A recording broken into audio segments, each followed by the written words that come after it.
And so in the spell of prayer, I was thinking of that, fingertip to fingertip, eye to eye, the lying next to a lover or a baby being born. Were there moments where there was an expansion in the mind which allowed one to feel, although I am kept in this situation and those around me treat me in a particular way, I have access to a fragment of freedom, and does that freedom sustain me? And I believe that people were able to access that flash, whether it was especially through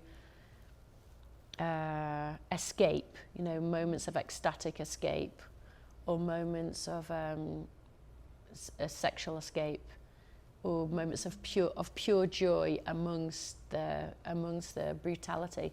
Because how else would they have known that they could escape? Why else would they have been compelled to escape? And I guess I feel like I need to think that and believe that and understand that.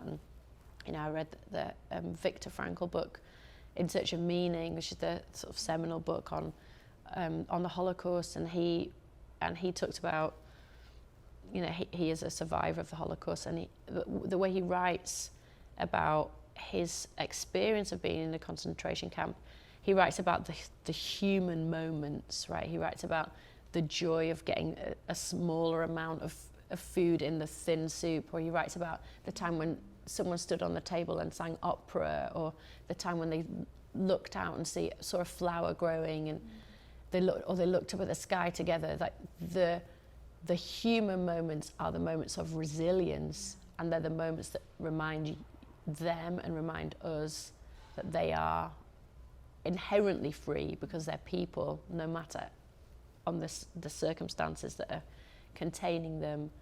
And so a spell of prayer really was that sort of knowing that, or imagining that, or hoping that there were these moments of freedom. How does that affect us? Can we do anything now to sort of go back to our ancestors and communicate with them? And I was really interested in this poem by Eve L. Ewing, where she talks about being able to communicate with our enslaved ancestors. And they're telling the ancestors that they're using this device to contact them, and the device starts to break up and spark and bubble, and the voice that they hear back is just a peal of laughter from this enslaved woman. And the laughter is hard to interpret, but part of it for me was a sort of reassuring laughter that the ancestor is telling the person, I have freedom. I knowing you're free makes me free. Like, to what extent is there a direct communication back and forward between our enslaved ancestors and ourselves? I think there is, but also I just think music is cosmic and spooky, and we can't really understand it. And those sound waves, what happens to them, and what happens to our thought waves, all of the stuff, so I wanted it to be kind of psychedelic and outside of time. Yeah. And I wanted to be sort of talking back, getting back. I wanted to tell them that we were here, yeah, with the knowledge that I felt like they already knew.